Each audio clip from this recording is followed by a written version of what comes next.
പിന്നെ എൻ്റെ ആഗ്രഹം എന്ന് പറഞ്ഞാൽ കലാഭവനിൽ പോവുക.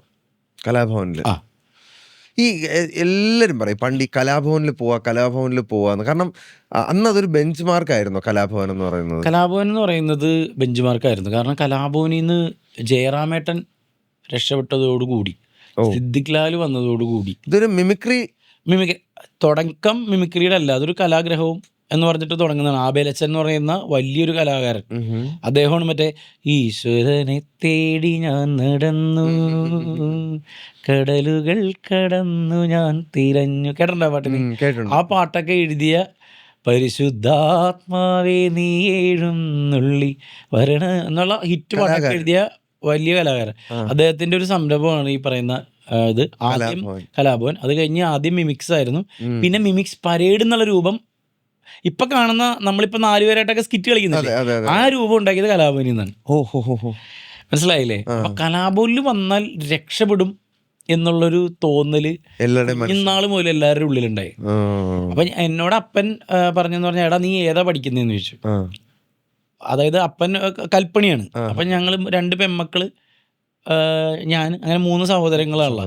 അപ്പൊ അറിയാലോ ഒരു സാധാരണക്കാരന് എങ്ങനെ ജീവിക്കുക എന്നുള്ളത്. പക്ഷെ അപ്പൻ അതിലും എന്നോട് പറഞ്ഞത് 10ാം ക്ലാസ് കഴിഞ്ഞ് കഴിഞ്ഞിട്ട് ചേരാന്നാ പറഞ്ഞത്. അപ്പൊ എന്നോട് ചോദിച്ചു, 2 പഠിപ്പിക്കാനുള്ള വകുപ്പില്ല, അത് പൈസ കൊടുക്കണോ അല്ലേ പഠിക്കുന്നതിന്. അപ്പോൾ 2 പഠിക്കുന്നതിന് അപ്പൻ്റെ പൈസ ഇല്ല. പാട്ട് അല്ലെങ്കിൽ മിമിക്രി, ഇതിലേതെങ്കിലും നീ ചെയ്താൽ മതി, ചൂസ് ചെയ്യണം. അങ്ങനെയാണ് ഞാൻ മിമിക്രി ചൂസ് ചെയ്യണം. പാട്ട് ഈ പറഞ്ഞ പോലെ എൻ്റെ ഉള്ളിൽ പേടി കിടപ്പുണ്ടായതുകൊണ്ട് പാട്ട് മാറ്റി വെച്ചാൽ അപ്പോഴും ഇതായിട്ട് ടച്ച് വിട്ട്. എനിക്കിപ്പോഴും പാട്ട് പഠിക്കാത്തതിൽ നല്ല സങ്കടമുണ്ട്. കാരണം എന്ന് വെച്ചാൽ, എടാ നമ്മൾ പാടുമെന്ന് പറഞ്ഞാലും ഇപ്പം ഞാൻ കഴിഞ്ഞ ദിവസം സ്റ്റാർ സിംഗറിലൊക്കെ പോയി ചിത്ര ചേച്ചിയുടെ മുമ്പിൽ പാടിയപ്പോഴും എനിക്കറിയാം ഞാൻ പാടുന്നതിന് പിച്ചു പോകുന്നുണ്ട്, മറ്റേത് മറിച്ചതെന്നൊക്കെ. പക്ഷെ അത് എൻ്റെ പഠിക്കാത്തതിൻ്റെ കുഴപ്പമെന്നറിയാം അവർക്കത്. പക്ഷെ അവരത് നമ്മളൊരു ആർട്ടിസ്റ്റ് ആയതുകൊണ്ട് വിട്ടുകളയും. ഏതൊരു സാധനവും ശാസ്ത്രീയമായിട്ട് അല്ലെങ്കിൽ ടെക്നിക്കലായിട്ട് നമ്മൾ പഠിക്കുമ്പോൾ നമുക്ക് കിട്ടുന്ന ഒരു നോളജ് അത് ഇൻവാല്യുബിൾ, ഭയങ്കര അതാ. പക്ഷെ കലാഭവനിൽ വന്നുകൊണ്ടാണ് എൻ്റെ ജീവിതം മാറുന്നത്. അതെന്തുകൊണ്ടാണെന്ന് വെച്ച് കഴിഞ്ഞാൽ, അതുവരെ ഞാൻ തിരിച്ചറിയാത്തൊരു കല എന്നിലുണ്ടെന്ന് ഞാൻ തിരിച്ചറിയുന്ന സ്ഥലമാണ് കലാഭവൻ. ഞാൻ മിമിക്രി പഠിക്കാനാണ് ചെല്ലുന്നത്. എന്നെ പഠിപ്പിക്കുന്നത് കലാഭവൻ ബെന്നി, കലാഭവൻ മധു എന്ന് പറയുന്ന 2 സാറന്മാരാണ്. അപ്പം ഇവര് ഇപ്പം മധു സാറാണ് കൂടുതൽ സ്കിറ്റുകൾ പഠിപ്പിക്കുന്നത്. അവിടെ പഠിപ്പിക്കുന്ന കാര്യം ഞാൻ പറഞ്ഞുതരാം. അവിടെ ഒരു സ്കിറ്റ് സാറ് കൊണ്ടുവരും, പുള്ളി എഴുതിയത്. അത് നമ്മുടെ കുട്ടികൾക്ക് പറഞ്ഞു തരും. കുട്ടികൾ അത് ചെയ്യണം ഓരോ ഗ്രൂപ്പായിട്ട്. അപ്പം തുടക്ക സമയത്ത് സ്വന്തമായിട്ട് അവർ പഠിച്ചെടുത്ത് ചെയ്യണം. സാറ് പറഞ്ഞു തന്നെ സാധനം അപ്പം തന്നെ ഗ്രൂപ്പായിട്ട് ചെയ്യണം. ക്ലാസ്സിലൊക്കെ ഹോംവർക്ക് ഒക്കെ തന്നെ പോലെ നമ്മൾ പ്രാക്ടിക്കൽ. ഒരു 10 മണിക്ക് ക്ലാസ് തുടങ്ങിക്കഴിഞ്ഞാൽ 11 മണി ആകുമ്പോൾ സ്കിറ്റ് കളിച്ചു തുടങ്ങും. പുള്ളി വന്നൊരു 10-15 മിനിറ്റ് കൊണ്ട് നമുക്ക് സ്കിറ്റ് പറഞ്ഞുതരാം. എന്നിട്ട് നമ്മൾ മാറുന്നത് കാണാപ്പാടം പഠിച്ച് പ്രാക്ടീസ് ചെയ്ത് ഒരു 11 മണി 11:30 ആകുമ്പോൾ ചെയ്യണം. അങ്ങനെ ഈ കലാഭവനിൽ സ്കിറ്റ് പഠിച്ചു. അപ്പം കുറേ കഴിഞ്ഞപ്പോൾ അപ്പം എനിക്ക് കലാഭവനിൽ ആദ്യം എന്നെ ഇതിലേക്കൊന്നും അന്നത്തെ ഇപ്പോഴത്തെ ഒരു ചിന്തയിൽ നിന്ന് ചിന്തിക്കരുത്. അന്നെന്നൊക്കെ വെച്ചാൽ മാറ്റി നിർത്തൽ എന്ന് പറഞ്ഞാൽ മാറ്റി നിർത്തൽ തന്നെയാണ്. ഞാൻ അതിൻ്റെ ഒരു ഇതൊന്നും ഞാൻ ഈ ജേണി പറഞ്ഞില്ല. എന്ത് മാറ്റി നിർത്തൽ? എടാ എനിക്കിപ്പോഴും അതിൻ്റെ ഒരു പേടി കിടപ്പുണ്ടടാ. എനിക്ക് പെട്ടെന്ന് നമ്മളെ കുഞ്ഞുനാൾ ഇപ്പം ക്രിക്കറ്റ് കളിക്കുമ്പോൾ നമ്മളെ 2 ടീം വിളിക്കുന്നു. ഏറ്റവും അവസാനം ആയിരിക്കും ഞാൻ. 2 ടീമിനും വേണ്ടതാ, ലാസ്റ്റ് ആരാണ് അത് ബിബിനെടുത്തോ എന്ന് പറയുന്ന അവസ്ഥയുണ്ട്. അതുപോലെ എല്ലാത്തിലും ആ അവഗണന കുഞ്ഞുനാൾ മുതൽ ഉണ്ടാവും. അത് പറഞ്ഞിട്ട് ആരെയും കുറ്റം പറഞ്ഞിട്ട് കാര്യമില്ല. ഇപ്പൊ അന്ന് ഞൊണ്ടെന്ന് വിളിച്ച പയ്യൻ അവൻ എന്നെ വേദനിപ്പിക്കാൻ പറഞ്ഞാണ്? ഒരിക്കലും അല്ല. അവനത്ര അറിവുള്ളൂ. അതേപോലെ ഉള്ളൂ ഇത്. അപ്പൊ അന്നത്തെ ഉണ്ടായ അവഗണനയുടെ ആ ചൈൽഡ്ഹുഡിലെ ഈ മാറ്റി നിർത്തല് ഇപ്പോഴും എനിക്ക് എവിടെയെങ്കിലും ആരെങ്കിലും എന്തെങ്കിലും ചെയ്ത് കഴിഞ്ഞാൽ ടക്കെന്ന് പറഞ്ഞടിക്കും. അത് എനിക്ക് മാത്രമല്ല, മെൻ്റലി ഫിസിക്കലി ചാലഞ്ചഡ് ആയിട്ടുള്ള എല്ലാ കുട്ടികളും, ഞാനിതിനെ ഡിവൈൻ എബിലിറ്റി എന്നാണ് പറയുന്നത് കേട്ടോ. ഈ ഡിവൈൻ എബിലിറ്റി ഉള്ള എല്ലാ കുട്ടികളും പെട്ടെന്ന് ചൂടാവുന്നതും പെട്ടെന്ന് ദേഷ്യം വരുന്നതും കരയുന്നതും പെട്ടെന്ന് ഇമോഷണൽ ആവുന്നതിൻ്റെ കാരണം ഇതാ. അവരുടെ ചൈൽഡ്ഹുഡ് ഇത്തിരി ഭയങ്കര നമ്മൾ ചിന്തിക്കുന്നതിൻ്റെ അപ്പുറം വേദന നിറഞ്ഞതായിരിക്കും. അപ്പം നമ്മളതിന് സ്ട്രോങ് ആകും.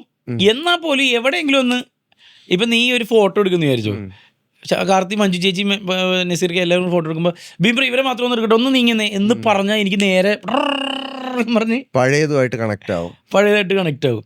അതിപ്പോഴും അതെ, അത് ട്രോമയാണ്. അപ്പൊ അങ്ങനെ അത് മാറാനായിട്ട് എന്തെങ്കിലും തെറാപ്പി അങ്ങനെ എന്തെങ്കിലും ചെയ്ത് നോക്കാൻ തോന്നുന്നു? ഇല്ല, ഇപ്പൊ പിന്നെ അതങ്ങനെ ഞാനത് വേറെ രീതിയിൽ അതിനെ ഓവർകം ചെയ്യാൻ തുടങ്ങി. ആ അപ്പൊ നമ്മളവിടെ പറഞ്ഞു നിർത്തിയ നമ്മുടെ കലാഭവനിലെ കഥ പറഞ്ഞു. കലാഭവനിൽ അപ്പൊ ഈ സ്കിറ്റ്, അപ്പൊ ഈ സ്കിറ്റിന് നമ്മളെ അങ്ങനെ ഇതാക്കുന്നില്ല, ആദ്യം നമ്മളെ കൂടെ കൂട്ടുന്നില്ല. അപ്പൊ എൻ്റെ കൂട്ടുകാരൻ അഴകൻ എന്നാണ് അവന്റെ പേര്.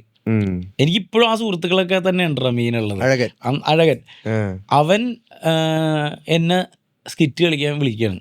അവൻ എൻ്റെ വയ്യായ്മയോ പരിപാടിയോ ഒന്നും അവന് മനസ്സിലാവാഞ്ഞിട്ടാണോ അന്നത്തെ സമയത്ത് അറിയില്ല, ഒന്നുമില്ല. അവൻ വാ എൻ്റെ കൂടെ എന്ന് പറഞ്ഞു. അങ്ങനെ അഴകൻ, രവി, ഷിജൻ, മാഹി, ഈ ഇരിക്കുന്ന രവിയുടെ ആരും പറയണ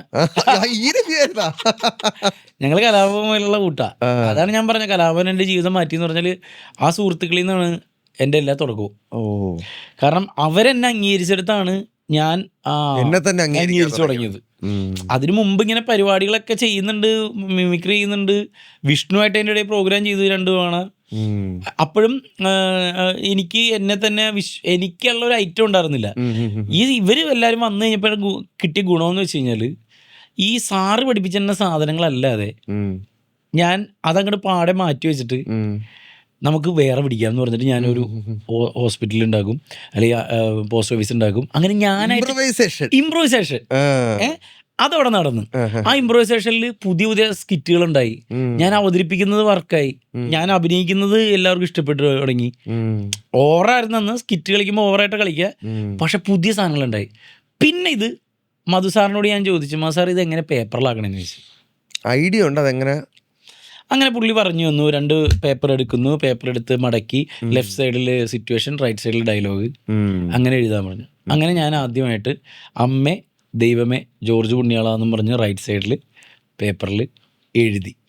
ഇപ്പോഴും നമ്മളിപ്പോൾ പുതിയൊരു സിനിമ ഞാൻ വിഷ്ണു കൂടെ എഴുതി കഴിഞ്ഞതിലും തുടക്കം അമ്മേ ദൈവമേ ജോർജ് പുണ്യാളെന്ന് അന്ന് തുടങ്ങി 4 മണിയാണ് എൻ്റെ എഴുത്തിന്റെ ടൈം. രാവിലെ 4 മണി, വെളുപ്പിന് 4 മണിക്കാണ് എഴുത്ത്. ഇന്നും വെളുപ്പിന് 4 മണിക്കാണ് എഴുതുക. അപ്പൊ അന്നേരം മനസ്സിന് കിട്ടുന്ന ഒരു ക്ലാരിറ്റി ഉണ്ട്. അതെ, കിടിലൻ ടൈം. അതാണ് ബ്രഹ്മമുഹൂർത്തം എന്ന് പറയുന്നത്. പ്രകൃതിയൊക്കെ നമുക്ക് എനർജി തന്നുകൊണ്ടിരിക്കും. അപ്പോൾ ആ സമയത്ത് എഴുതി തുടങ്ങി. അവിടെ നിന്നാണ് സ്ക്രിപ്റ്റ് എഴുതാമെന്നുള്ള സ്കില്ല്, നമുക്ക് ഇങ്ങനൊരു സാധനം ഉണ്ടല്ലേ എന്ന് എഴുതി വരുമ്പോഴാണ് നമ്മൾ വിചാരിക്കാത്ത കൗണ്ടറുകളും തമാശകളും അങ്ങനെ ആ സ്ക്രിപ്റ്റ് പതുക്കെ ഞാൻ ഡെവലപ്പ് ആയിക്കൊണ്ടിരുന്നു. പിന്നെ ഞാൻ കലാഭവനിൽ കുറച്ച് കഴിഞ്ഞപ്പോൾ എന്നെ ഇഷ്ടപ്പെട്ടതുകൊണ്ട് മധുസാറ് 1 കൊല്ലത്തിനുള്ളിൽ തന്നെ ഞാനവിടെ ക്ലാസ് എടുക്കാൻ തുടങ്ങി. എൻ്റെ 16-ാമത്തെ വയസ്സിൽ ഞാനവിടെ ക്ലാസ് എടുത്ത് തുടങ്ങി. 16-ാമത്തെ വയസ്സിൽ കലാഭവന്റെ ക്ലാസ് എടുത്ത് തുടങ്ങി. കലാഭവനിൽ ബി ടീമിൽ ഞാൻ കയറി. ജൂനിയേഴ്സിന്റെ ടീം ഉണ്ടായിരുന്നു, കലാഭവന്റെ ട്രൂപ്പിൽ ഞാൻ കയറി.